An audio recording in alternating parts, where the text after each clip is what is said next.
نحمده ونصلي ونسلم على رسوله الكريم أما بعد فأعوذ بالله من الشيطان الرجيم بسم الله الرحمن الرحيم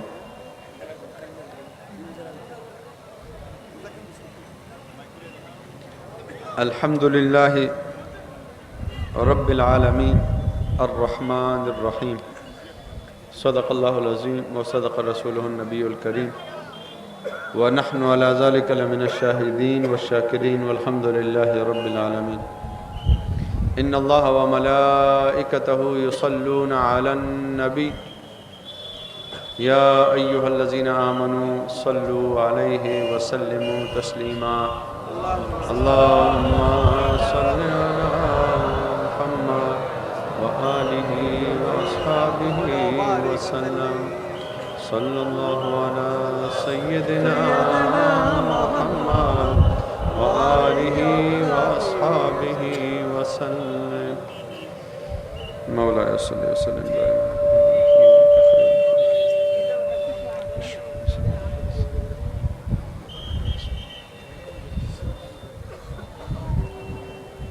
صل على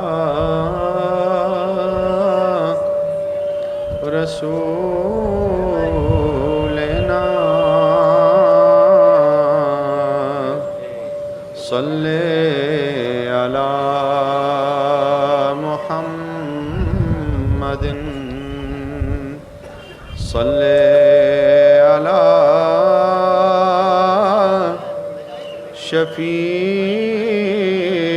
شفيعنا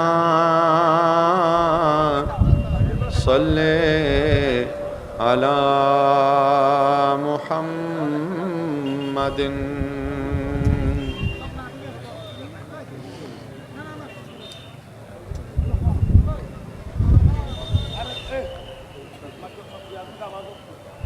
حضور ایسا کوئی انتظام ہو جائے حضور ایسا کوئی انتظام ہو جائے سلام کے لیے حاضر غلام ہو جائے حضور ایسا کوئی انتظام ہو جائے حضور ایسا کوئی انتظام ہو جائے سلام کے لیے حاضر غلام ہو جائے سلام کے لیے حاضر غلام ہو جائے میں صرف دیکھ لوں ایک بار صبح طیبہ کو میں صرف دیکھ لوں ایک بار صبح طیبہ کو بلا سے پھر میری دنیا میں شام ہو جائے بلا سے پھر میری دنیا میں شام ہو جائے حضور ایسا کوئی انتظام ہو جائے اور حضور آپ جو چاہیں تو کچھ نہیں مشکل حضور آپ جو چاہیں تو کچھ نہیں مشکل حضور آپ جو کہہ دیں تو کام ہو جائے حضور آپ جو کہہ دیں تو کام ہو جائے حضور ایسا کوئی انتظام ہو جائے سلام کے لیے حاضر غلام ہو جائے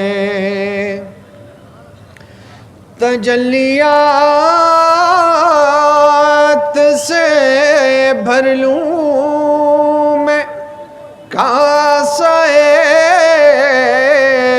دل و جان تجلیات سے بھر لوں میں کاسہ دل و جان کبھی جو ان کی گلی میں قیام ہو جائے کبھی جو ان کی گلی میں قیام ہو جائے حضور ایسا کوئی انتظام ہو جائے سلام کے لیے حاضر غلام ہو جائے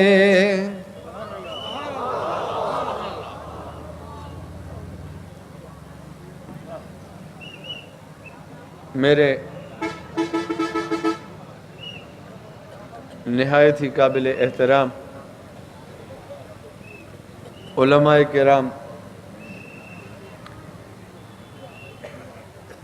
میرے بزرگوں بھائیوں چھوٹوں بڑوں السلام علیکم ورحمۃ اللہ وبرکاتہ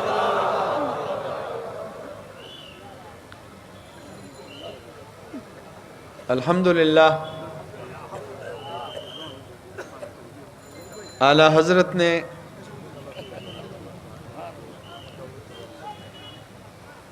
جو ایمان کی تازگی کی روح ہمارے اندر پھونکی اور حضور قبلہ سید احمد شاہ سرکوٹی رحمۃ اللہ تعالی علیہ انہوں نے درود پاک کی خدمت کر کے آپ لوگوں کی محبت کو جس طرح کھینچا اللہ تبارک و تعالیٰ کا بہت شکر ہے کہ اللہ تبارک و تعالیٰ نے ہمیں ان ہستیوں کے ساتھ اپنا تعلق جوڑنے کی توفیق عطا فرمائی ہے، ان ہستیوں کا ہم نے ہاتھ پکڑا ہوا ہے، ان ہستیوں کا ہم نے دامن پکڑا ہوا ہے جنہوں نے اپنے حبیب علیہ الصلاۃ والسلام کی محبت کو اپنی زندگی کا مقصد بنایا۔ ہم ہر لمحہ ہر لحظہ ہماری کوشش یہی ہوتی ہے کہ اپنے آقا جناب محمد مصطفیٰ علیہ الصلاۃ والسلام پر ہر لمحہ ہر لحظہ ہر وقت درود پڑھیں، یہی ہماری کوشش رہتی ہے۔ اور اسی کے پس منظر میں حضور علیہ الصلاۃ والسلام کا فرمان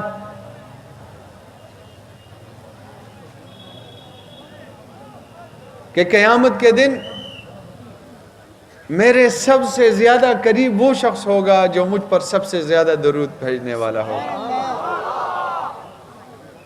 اور میرے آقا کا فرمان، یہ امت 73 حصوں میں بٹ جائے گی، 73 حصوں میں بٹ جائے گی، اور ایک حق پر ہوگا، باقی سارے کلہم فی النار جہنم میں۔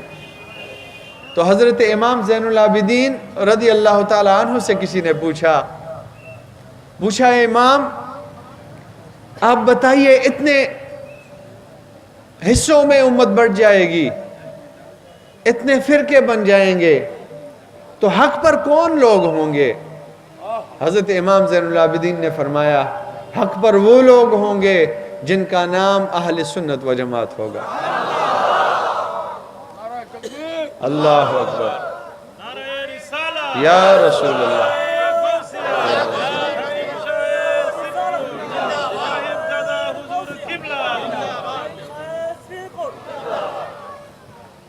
تو انہوں نے کیا فرمایا؟ جس کا نام اہل سنت و جماعت ہوگا وہ لوگ حق پر ہوں گے، جنت میں اللہ تبارک تعالیٰ ان کو داخل فرمائے گا۔ تو وہ جو پوچھنے والا تھا وہ بھی بڑا سمجھدار تھا، وہ بھی بڑا سمجھدار تھا۔ اس نے پوچھا کہ حضرت ہو سکتا ہے کہ وقت ایسا آئے کہ ہر کوئی اپنے آپ کو اہل سنت و جماعت کہلانا شروع کر دے، ہر کوئی کہے میں اہل سنت و جماعت ہوں، یہ کہے میں اہل سنت و جماعت ہوں، دوسرا کہے میں اہل سنت و جماعت ہوں۔ تو اے حضرت امام زین العابدین پھر بتائیے کہ جب ایسا وقت آ جائے گا پھر کس طرح پتہ چلے گا کہ کون سا اہل سنت و جماعت کہلانے والا حق پر ہے؟ تو امام زین العابدین رضی اللہ تعالیٰ عنہ قربان جائیں ان پر، امام زین العابدین پتہ ہے کیا فرماتے ہیں؟ فرماتے ہیں جب ایسا ہو جائے ہر کوئی اپنے آپ کو اہل سنت و جماعت کہلانا شروع کر دے تو پھر یاد رکھنا جو میرے آقا پر، جو کونین کے سردار پر، جو کونین کے والی پر، جو تاجدار کائنات پر سب سے زیادہ درود پڑھنے والے لوگ ہوں گے، سمجھ لینا وہی لوگ حق پر ہیں۔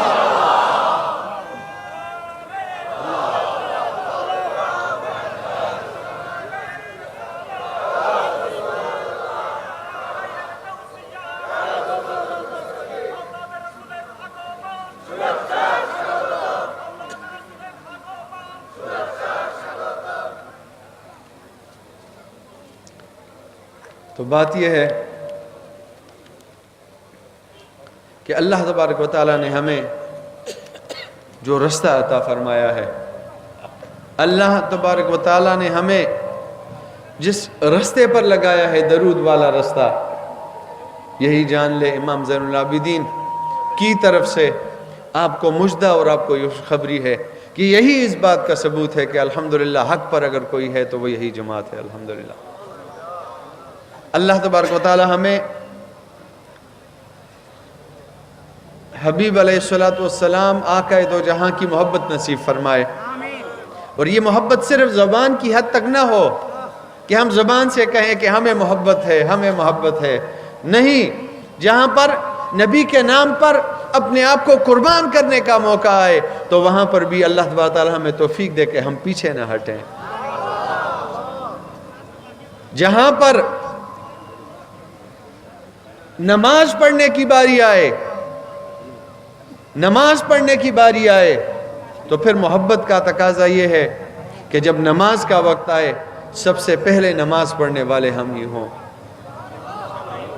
جہاں پر کسی کے ساتھ نیکی کی بات ہو تو سب سے پہلے حضور کی محبت کا تقاضا یہ ہے, دل سے محبت کا تقاضا یہ ہے کہ جب حضور علیہ الصلوۃ والسلام کے فرامین پر عمل کرنے کی باری آئے تو سب سے پہلے یہی اہل سنت و جماعت کہ جو ہر لمحہ ہر لحظہ ان کی زبانوں پر صلی اللہ علیہ یا رسول اللہ, الصلاۃ والسلام علیک یا حبیب اللہ, یا نبی سلام علیک, اللہم صلی علی سیدنا محمد, اللہم صلی علی محمد وعلی آل محمد, یہ ساری صدائیں درود پاک کی صدائیں جن کی زبانوں پر بلند ہوتی رہتی ہیں. اللہ تبارک تعالیٰ سے دعا ہے کہ اس جو محبت جس کا اظہار ہم زبان سے کر رہے ہیں, اللہ تعالیٰ سے دعا ہے کہ یا اللہ ہمارے دلوں میں بھی یہی محبت اجاگر ہو جائے, ہمارے چہروں سے بھی وہی محبت نظر آئے, ہمارے کام سے بھی وہی محبت نظر آئے. یہی تقاضا ہے جناب محمد مصطفیٰ علیہ الصلوۃ والسلام سے محبت کا, سچی محبت کا.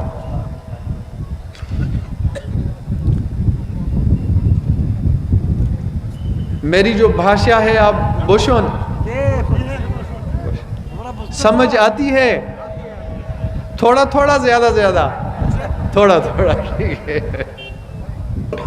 تو یہ بڑا پیارا واقعہ میں بیان کرنے جا رہا ہوں. حضرت عمر فاروق رضی اللہ تعالیٰ عنہ کا دور ہے. حضرت عمر فاروق امیر المؤمنین ہیں.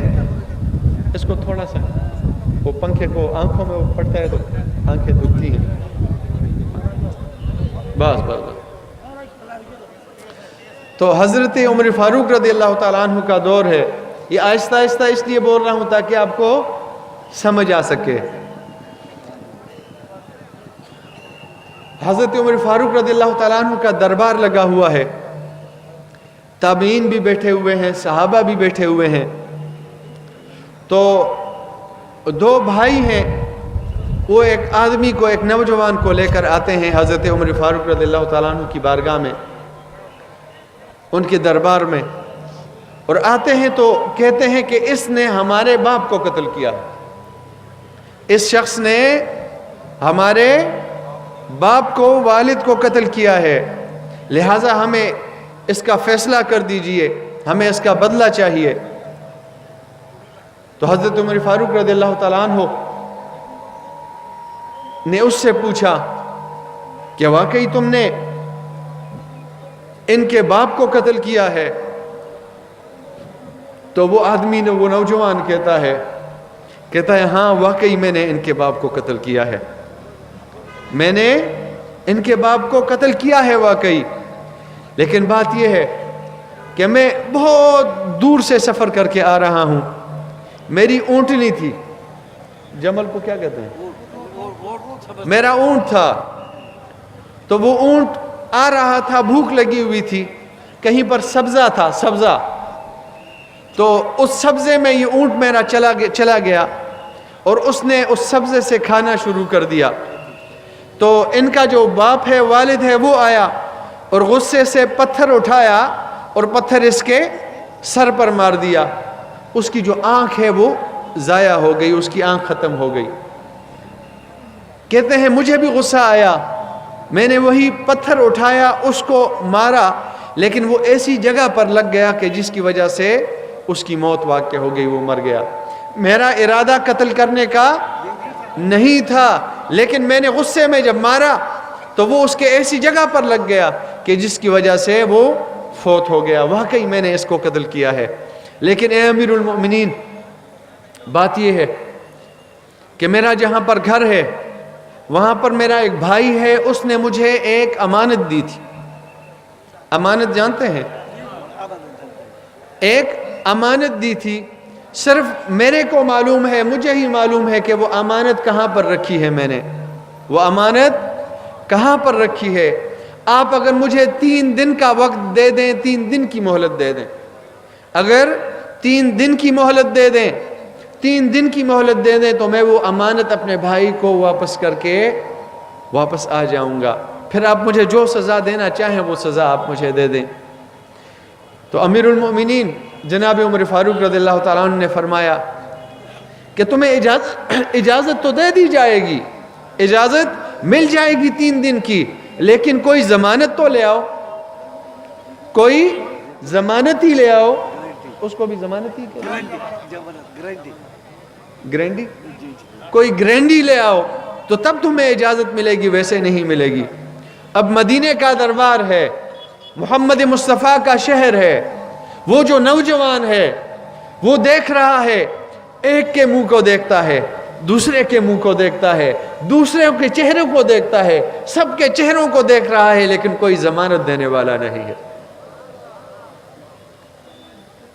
جب کوئی ضمانت نہیں دیتا تو وہاں سے حضرت ابو ذر غفاری رضی اللہ تعالیٰ عنہ اٹھ جاتے ہیں، ابو ذر غفاری رضی اللہ تعالیٰ عنہ اٹھ جاتے ہیں، جناب محمد مصطفیٰ علیہ السلام کے یہ غلام اٹھ جاتے ہیں، یہ صحابی اٹھ جاتے ہیں اور یہ کہتے ہیں امیر المؤمنین میں اس کا ضمانی ہوں، میں اس کا گرینڈی ہوں، میں اس کا ضمانتی ہوں، اس کی ضمانت میں دیتا ہوں، اگر 3 دن کے بعد یہ نہ آئے تو جو سزا اس کو دینی تھی وہی سزا آپ مجھے دے دیجئے گا۔ صحابہ ہیں اور لوگ ہیں، وہ تو حضرت ابو ذر غفاری سے محبت کیا کرتے تھے، ان کے دلوں میں تو ایک دوسرے کے لیے بے پناہ محبت ہوا کرتی تھی۔ انہوں نے کہا یہ تو اجنبی ہے، اے ابو ذر تم نے اجنبی کو کیوں ضمانت دے دی؟ اے ابو ذر ایک اجنبی ہے، کوئی نہیں جانتا اسے کون ہے، تم نے اس کی ضمانت دے دی۔ تو ابو ذر غفاری فرماتے ہیں کوئی پرواہ نہیں ہے مجھے۔ وہ بڑے پریشان ہو جاتے ہیں صحابہ۔ پھر 3 دن گزر جاتے ہیں، آخری وقت آ جاتا ہے کہ اس آدمی نے واپس آنا تھا۔ اب صحابہ بھی بیٹھے ہوئے ہیں، لوگ سارے بیٹھے ہوئے ہیں، سب کو غم لگا ہوا ہے۔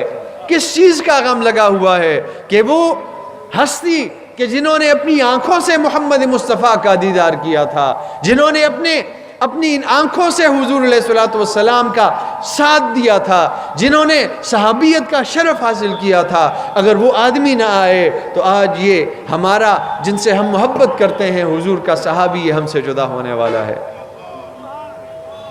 کہتے ہیں بالکل آخری وقت آ گیا، لوگ پریشان ہیں، لیکن حضرت ابو ذر غفاری رضی اللہ تعالیٰ عنہ ان کے ماتھے پر شکن تک نہیں آتا۔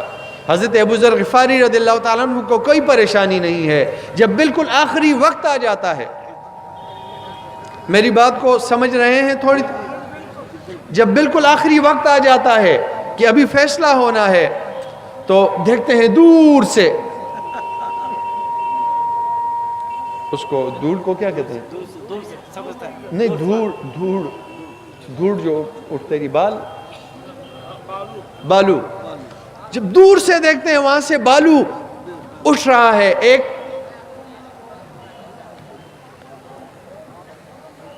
گھوڑا ہے اس کو کوئی دوڑا کر آ رہا ہے، بہت دوڑ کر آ رہا ہے، کوئی ہارس کو دوڑا کر آ رہا ہے اور بالو جو ہے وہ اٹھ رہا ہے۔ تو لوگ دیکھتے ہیں جب نزدیک وہ آتا ہے آدمی تو لوگ کہتے ہیں یہ کون ہو سکتا ہے؟ وہ جب نزدیک آتا ہے تو یہ وہی ضمانت والا آدمی تھا۔ حضرت ابو ذر غفاری رضی اللہ تعالیٰ عنہ نے جس شخص کی ضمانت دی تھی کہ میں اس کا ضمانتی ہوں، میں اس کی ضمانت دیتا ہوں، وہی شخص جو ہے وہ وہاں پر آ گیا۔ اب حضرت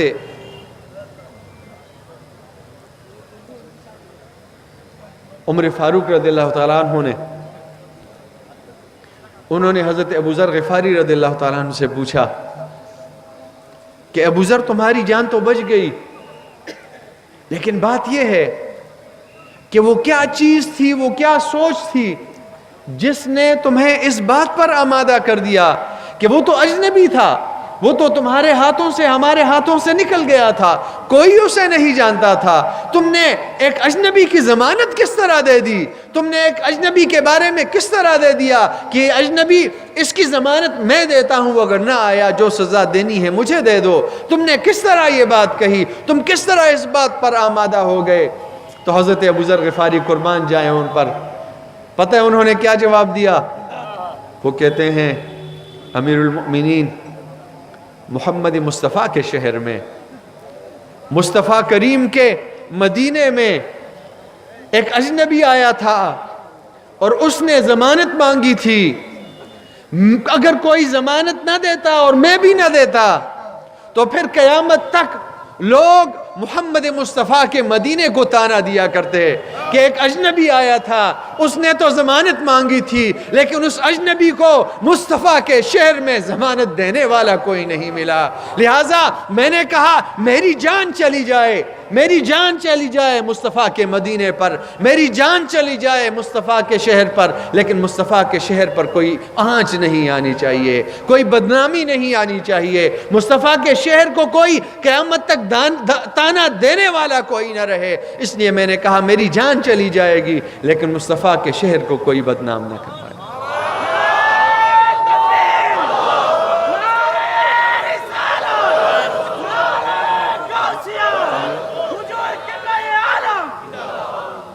میری جان چلی جائے لیکن حضور علیہ الصلوۃ والسلام کا جو شہر ہے نا مدینہ، اس پر کوئی آنچ نہیں آنی چاہیے. تو جن لوگوں کو مصطفیٰ کے مدینے سے اتنی محبت تھی، جن لوگوں کو مصطفیٰ کریم علیہ الصلوۃ والسلام کے شہر سے اتنی محبت تھی، انہیں مصطفیٰ کریم علیہ الصلوۃ والسلام کی ذات سے کتنی محبت ہوا کرے گی. ان کی کتنی محبت تھی مصطفیٰ کے شہر سے، تو مصطفیٰ کریم علیہ الصلوۃ والسلام سے انہیں کتنی محبت ہوا کرتی تھی. وہ دوسرا جو اجنبی تھا، اس سے پوچھا تم تو اجنبی تھے اور لازمی بات ہے یہاں پر وہ قصاص مانگ رہے ہیں اور یہاں پر اس کے بدلے میں تمہیں قتل کر دیا جائے گا. تم تو نکل گئے تھے، تم تو بچ گئے تھے اور ضمانتی بھی تھا، تو تمہیں کس سوچ نے مجبور کیا کہ تم واپس موت کے منہ میں آ گئے؟ عمر فاروق رضی اللہ تعالیٰ نے اس سے پوچھا تو اس شخص نے پتہ ہے کیا بتایا؟ اس شخص نے کہا میں اس شہر میں، مصطفیٰ کے شہر میں اجنبی تھا، مجھے کوئی جانتا نہیں تھا، مجھے کوئی جانتا نہیں تھا تو ضمانت کس طرح دیتا؟ جب ایک اجنبی کی ضمانت محمد مصطفیٰ کے ایک صحابی نے دے دی تو پھر میں نے سوچا اگر نہ جاؤں تو قیامت تک لوگ اجنبیوں پر اعتبار کرنا بھول جائیں گے، لوگ اجنبیوں پر اعتبار کرنا چھوڑ دیں گے اور کوئی بھی اجنبی اس پر کوئی اعتبار نہیں کرے گا. میں نے کہا میری جان تو چلی جائے لیکن اجنبیوں پر یہ جو آنچ آنی ہے، اجنبیوں پر یہ جو انگلی اٹھنی ہے، یہ انگلی میری وجہ سے اٹھنے نہ پائے. قیامت تک لوگ کسی اجنبی پر اعتبار کرنا چھوڑ دیں گے. اب باری آئی جن کے باپ کو قتل کیا تھا اس اجنبی نے، وہ اٹھے، انہوں نے کہا امیر المؤمنین ہم اس اجنبی کو ہم نے اللہ کی رضا کے لیے معاف کر دیا ہے. ایک نے مدینہ منورہ کی قدر کی، اس کو ضمانت دے دی، دوسرے نے اس بات کا خیال رکھا کہ میری جان تو بچ جائے گی لیکن کسی اجنبی پر کوئی اعتبار نہیں کرے گا، اس نے اجنبیت کا لحاظ رکھا. ہمیں بھی مصطفیٰ کے مدینے سے پیار ہے، ہمیں بھی انہوں نے جو قربانی دی ہے اس سے ہمیں پیار ہے. اب تاریخ میں ہم نے اگر انہیں معاف نہ کیا اللہ کی رضا کے لیے تو قیامت تک تاریخ کی جو کالک ہے، تاریخ کا جو کالا دھبا ہے وہ ہمارے چہرے پر رہے گا. ہم بھی اسے اللہ تبارک و تعالیٰ کی رضا کے لیے معاف کر دیتے ہیں. تو کیا ہے؟ صرف یہ نہیں ہے کہ ہاں میں محبت کرتا ہوں محمد مصطفیٰ سے، یہ نہیں ہے کہ میں بولوں کہ مجھے محبت ہے یا رسول اللہ آپ سے، بلکہ اس کے لیے میدان عمل میں بھی اترنا ہوگا، اس کے لیے ہمیں کام بھی کرنا ہوگا. جب اذان کی آواز آتی ہے ہمیں سب کچھ چھوڑ کر اللہ تبارک و تعالیٰ کی بارگاہ میں حاضر ہونا ہوگا. یہ ہے محمد مصطفیٰ علیہ الصلوۃ والسلام سے محبت کا انداز. کسی کو مدد کی ضرورت ہو اس کی مدد کے لیے آگے بڑھنا ہوگا، اس کی مدد کے لیے آگے بڑھنا ہوگا. یہ ہے محمد الرسول اللہ صلی اللہ علیہ وسلم کا بتایا ہوا طریقہ، یہ ہے حضور علیہ الصلوۃ والسلام سے محبت کا انداز. اور اگر کسی بھی قربانی کی ضرورت ہمیں پڑے تو ہمیں اس سے بھی دریغ نہیں کرنا ہوگا. کیوں اصحابی کن نجوم فبأیہم اقتدیتم اہتدیتم، کہ میرے صحابہ تو ستاروں کی مانند ہیں، ان میں سے جس کی بھی پیروی کرو گے، جس کے پیچھے بھی جاؤ گے تم ہدایت پا جاؤ گے۔ تو ہمیں تو ابو ذر غفاری نے کیا طریقہ بتایا ہے، ابو ذر غفاری نے رضی اللہ تعالیٰ عنہ نے کیا طریقہ بتایا، کہتے ہیں جان چلی جائے لیکن محمد مصطفیٰ علیہ السلام کے مدینے پر، حضور علیہ السلام کے دین پر آنچ نہیں آنی چاہیے۔ یہی تو وجہ ہے نا، کہتے ہیں تم احد پہاڑ کے برابر سونا خرچ کر لو، احد پہاڑ کے برابر سونا خرچ کر لو، اللہ کی راہ میں دے دو، صدقہ کر دو، اور دوسری طرف ایک سا گندم، یہ 4 سیر بن جاتا ہے، اراؤنڈ اباؤٹ 3.5 کلو بن جاتا ہے، 4.5 کلو تقریباً بن جاتا ہے۔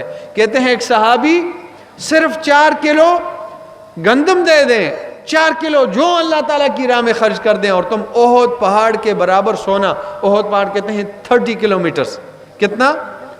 اس کی جو لینتھ ہے وہ ہے 30 کلومیٹر لینتھ ہے اس کی، یعنی اتنا زیادہ سونا تم خرچ کر لو، پھر بھی تم صحابہ کے اس 4 کلو والے گندم کا مقابلہ نہیں کر سکتے۔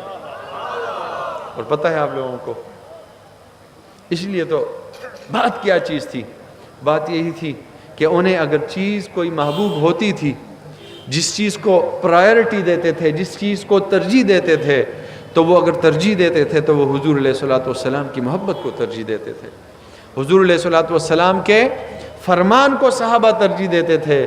اسی لیے اللہ تبارک و تعالیٰ بھی ان سے خوش ہوا، رضی اللہ عنہم ورضوا عنہ، اللہ رضی اللہ عنہم، اللہ ان صحابہ سے خوش ہو گیا، ورضوا عنہ، اور وہ اللہ تعالیٰ سے خوش ہو گئے۔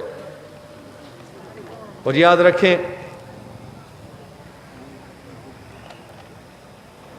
کہ مصطفیٰ علیہ السلام ان جیسی ہستی نہ ان سے پہلے کبھی پیدا ہوئی، نہ ان سے پہلے کبھی آئی، اور نہ کبھی بعد میں آئے گی۔ حضرت ابو ہریرہ رضی اللہ تعالیٰ عنہ،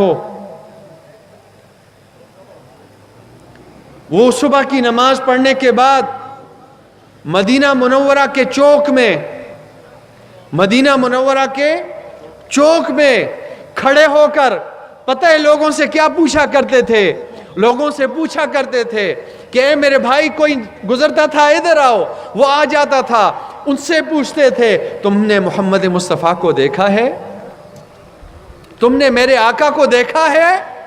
یہ نہیں پوچھتے تھے کہ تمہیں نماز کے فرائض آتے ہیں یا نہیں آتے، تمہیں سنتیں آتی ہیں یا نہیں آتی، واجبات آتے ہیں یا نہیں آتے، تمہیں زکوٰۃ کا نصاب آتا ہے یا نہیں آتا، تمہیں اور مسائل آتے ہیں یا نہیں آتے۔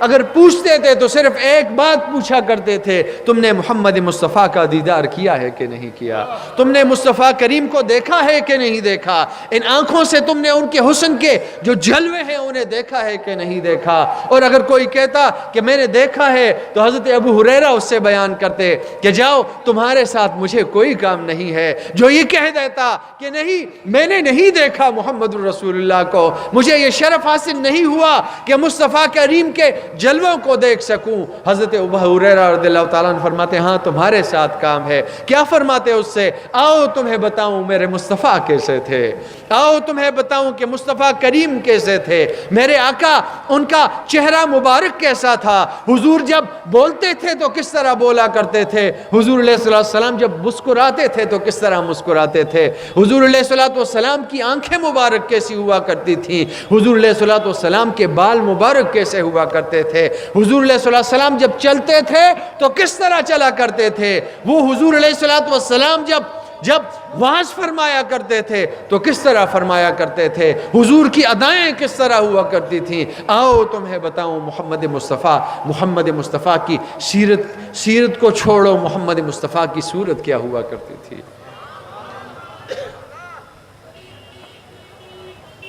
تو حضور علیہ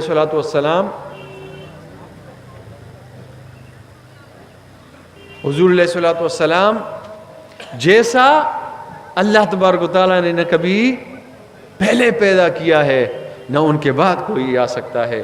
کہتے ہیں اب میری نگاہوں میں ججتا نہیں کوئی، جیسے میرے سرکار ہیں ویسا نہیں کوئی، جیسے محمد مصطفیٰ ہیں ویسے کوئی بھی نہیں۔ تو بات یہ ہے کہ وہ صورت، حضور کی پیاری صورت، یہ کیوں بیان کیا کرتے تھے؟ آؤ بتاؤں تمہیں محمد مصطفیٰ کتنے خوبصورت ہوا کرتے تھے، حضور علیہ الصلوۃ والسلام کا حسن کتنا خوبصورت تھا، آؤ تمہیں بتاؤں۔ یہ کیوں بتایا کرتے تھے؟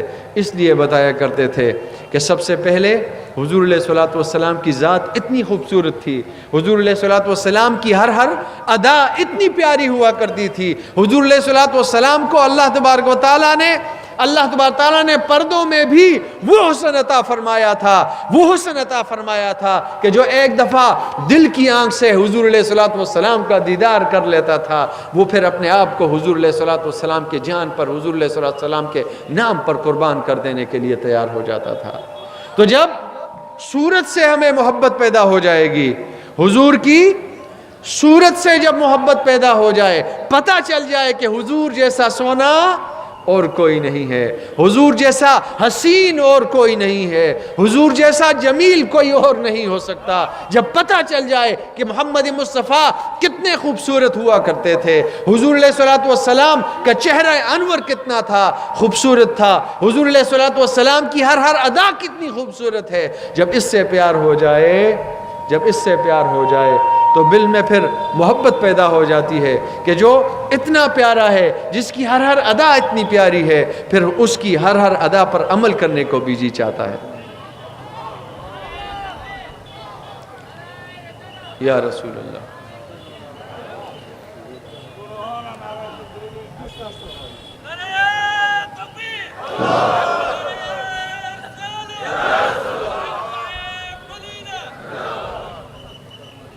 کہتے ہیں ایک دفعہ حضور علیہ الصلوۃ والسلام مدینہ سے باہر تشریف لے گئے چلتے چلتے، تو جب مدینہ سے باہر چلے گئے تو جاتے جاتے بہت دور نکل گئے، وہاں پر ٹینٹ لگے ہوئے تھے، وفد طارق، یعنی ایسے لوگ کہ جو سفر کرتے ہیں اور سفر کے وقت پھر صحراؤں میں تو لمبے سفر ہوا کرتے ہیں، تو سفر کرتے کرتے رات ہو جاتی ہے تو وہاں پر پڑاؤ ڈال لیتے ہیں، ٹھہر جاتے ہیں، وہاں پر رات گزارتے ہیں یا کچھ وقت جو ہے وہ گزارتے ہیں۔ کہتے ہیں ان ٹینٹ لگے ہوئے تھے، ان کے باہر ایک سرخ ریڈ کلر کا اونٹ وہاں پر باندھا ہوا تھا، ریڈ کلر کا اونٹ باندھا ہوا تھا۔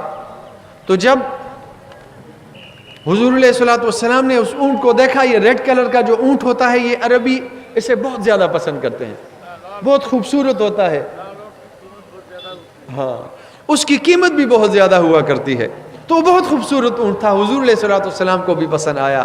حضور علیہ الصلوۃ والسلام خیمے والوں کے پاس گئے اور ان سے کہا کہ تم اس اونٹ کو بیچتے ہو کہ نہیں بیچتے، اس اونٹ کو مجھ پر بکری کرنا ہے کہ نہیں کرنا اسے؟ تو انہوں نے بیچنا تھا یا نہیں بیچنا تھا؟ جب محمد مصطفیٰ کے حسن کو دیکھا نا، جب حضور علیہ الصلوۃ والسلام کے جلووں کو دیکھا، حضور علیہ الصلوۃ والسلام کی نورانیت کو دیکھا، تو اگر انہوں نے بیچنا تھا یا نہیں بیچنا تھا، لیکن یہاں پر انکار نہ کر سکے۔ کہاں بیچتے ہیں؟ سودا ہو گیا، سودا ہو گیا، اب سودا ہو گیا۔ حضور فرماتے ہیں کہ میں تو ویسے ہی آیا تھا، واک کے لیے آیا تھا، تو میں اپنے ساتھ اس کی قیمت نہیں لایا، تو اگر تم لوگ مجھے یہ اونٹ دے دو، اگر تم لوگ مجھے یہ اونٹ دے دو میں اسے لے جاؤں گا، میرے جو ساتھی ہیں، میرے جو صحابہ ہیں، میرے ساتھی ہیں، وہ اس کی قیمت تمہیں دے دیں گے، وہ اس کی قیمت تمہیں دے دیں گے۔ تو وہ تو قربان ہو گئے تھے، انہوں نے انکار نہ کر سکے، انہوں نے کہا ٹھیک ہے۔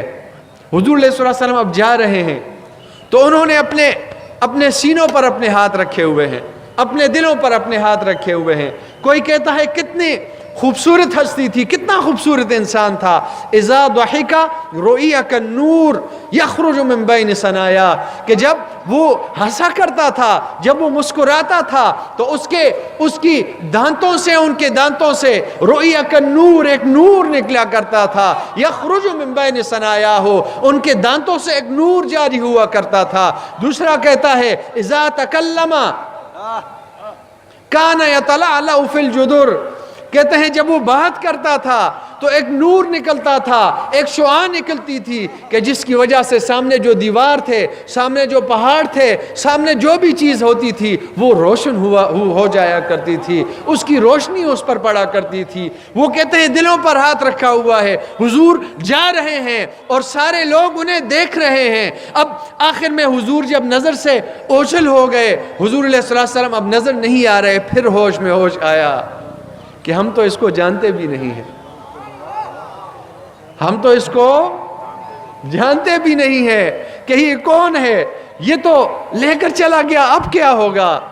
کوئی کیا کہتا ہے, کوئی کیا کہتا ہے, سارے ان حضور کے حسن کی تعریف میں مشغول ہیں.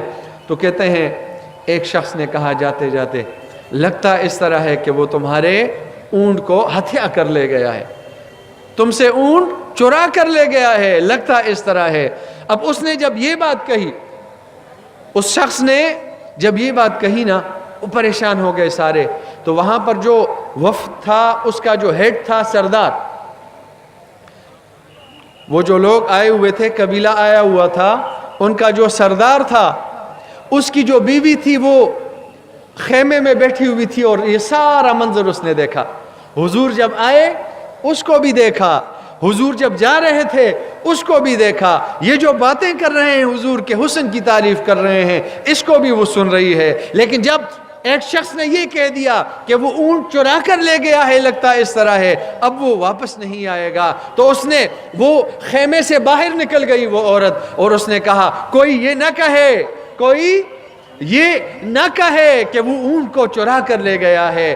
تو انا ضمنت ثمن جملکم لا یغدر بکم, کہتی ہے انا ضمنت ثمن جملکم, میں جو تمہارا اونٹ ہے اگر وہ شخص اس کی قیمت نہ لایا تو میں اس کی قیمت ادا کروں گی. لا یغدر بکم, وہ شخص تمہارے ساتھ دھوکہ نہیں کر سکتا.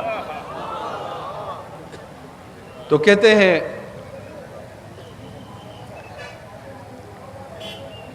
وہ لوگ خوش ہو گئے, انہوں نے کہا اچھا تو پھر تو تم اس کو جانتی ہوگی, تم اس کو جانتی ہوگی, اس لیے تم ضمانت دے رہی ہو.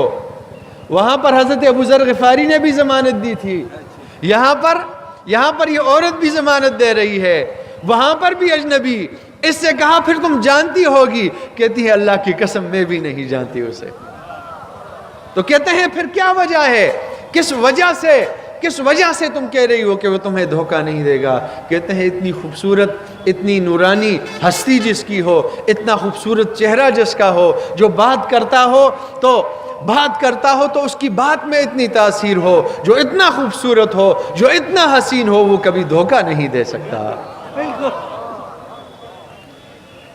انا ضامنۃ لثمن جملکم لا یغدر بکم, وہ تمہیں دھوکہ نہیں دے گا. اب شام ہو گئی یا اگلی صبح ہو گئی,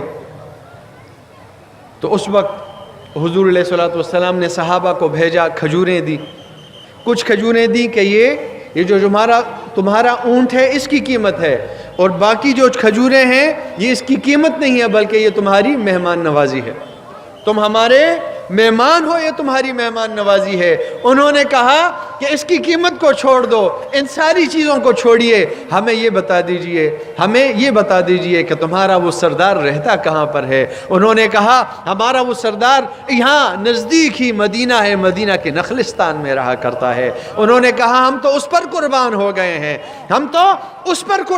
گئے ہیں, ہمیں تو اگر ضرورت ہے تو اس کو دوبارہ تکنے کی ضرورت ہے, ہمیں اگر ضرورت ہے تو ہم یہ چاہتے ہیں کہ ایک دفعہ پھر اس ہستی کا دیدار کر لیں. کیا ہوتا ہے؟ وہ وہاں سے جاتے ہیں، جب دوبارہ دیکھتے ہیں پتہ چلتا ہے یہ تو محمد مصطفیٰ ہیں. کلمہ پڑھ کر اشہد ان لا الہ الا اللہ و اشہد ان محمد رسول اللہ، کلمہ پڑھ کر سارے کے سارے مسلمان ہو جاتے ہیں.